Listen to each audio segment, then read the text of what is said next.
মাঝে মাঝে ভাবি, এই পৃথিবীতে সবচেয়ে ভয়ঙ্কর অস্ত্র কি? কোনো পারমাণবিক বোমা নয়, বরং মানুষের মায়া। মায়া এমন এক অদৃশ্য শেকল, যা একবার পায়ে পড়লে পালানোর কোনো পথ থাকে না। অথচ এই মায়ায় পড়ার আগে আমি নিজেও জানতাম না যে এর পরিণাম কতটা বিষাদময় হতে পারে। আজ যখন নিজের অস্তিত্ব নিয়ে প্রশ্ন জাগে, তখন ফিরে দেখি তোমার ওই একটুখানি মায়ার টানে আমি নিজেকে বিলীন করে দিয়েছিলাম। আমি জানতাম না যে মায়া আসলে ভালোবাসার চেয়েও বেশি শক্তিশালী ও ধ্বংসাত্মক। ভালোবাসা হয়তো একদিন ফুরিয়ে যায়, কিন্তু মায়া এ তো রক্তে মিশে থাকা এক অদ্ভুত অসুখ। তোমার মায়ায় পড়ার পর থেকে আমার দিনগুলো আর আমার নেই। রাতগুলো দীর্ঘ থেকে দীর্ঘতর হয়েছে।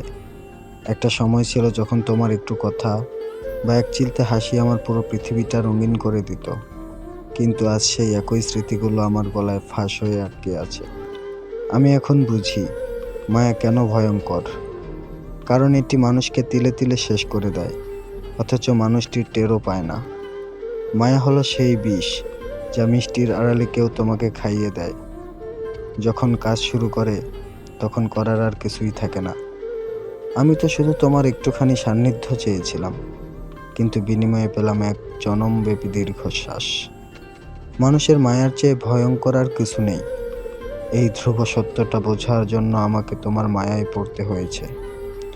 কি এক অদ্ভুত মরণ খেলায় আমাকে মেতে উঠতে হয়েছিল। আজ আমি নিঃস্ব, কারণ আমি আমার সমস্তটা বাজি ধরেছিলাম তোমার ওই মায়ার উপর। এখন না পারি তোমাকে ভুলতে, না পারি তোমার কাছে ফিরতে। অদ্ভুত এক মাঝ সমুদ্রে আমি ভাসছি, যার কোনো কূল নেই। তোমার দেওয়া সেই পুরনো স্মৃতিগুলো এখন ধারালো কাচের মতো আমার হৃদয়ে বিঁধে থাকে। যতবার নড়াচড়া করি, ততবারই রক্ত ঝরে। তবুও এই অদ্ভুত মায়া কাটানো যায় না। সবচেয়ে কষ্টের বিষয় কি জানো? যখন তুমি জানো যে মায়াটা এখন একতরফা, তবুও তুমি তা থেকে বের হতে পারছো না। আমি আজ ক্লান্ত, বড্ড বেশি ক্লান্ত। তোমার মায়ায় পুড়ে আমি আজ কয়লা হয়ে গেছি। মানুষ বলে সময় সব ক্ষত সারিয়ে দেয়, কিন্তু এই মায়ার ক্ষত যে সময়ের চেয়েও বেশি জেদি। কেউ যদি আমাকে জিজ্ঞেস করে পৃথিবীর সবচেয়ে ভয়ঙ্কর অনুভূতি কি, আমি নির্দ্বিধায় বলবো, অপ্রয়োজনীয় মানুষের জন্য মায়া পুষে রাখা।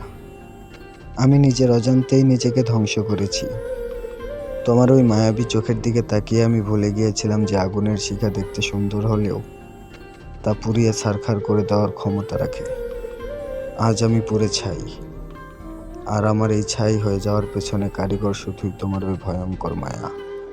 হৃদয়ের এক কোণে এক চিলতি হাহাকার, আর বাকি জীবনে এক বিশাল শূন্যতা নিয়ে বেঁচে থাকাই আমার এখন নিয়তি।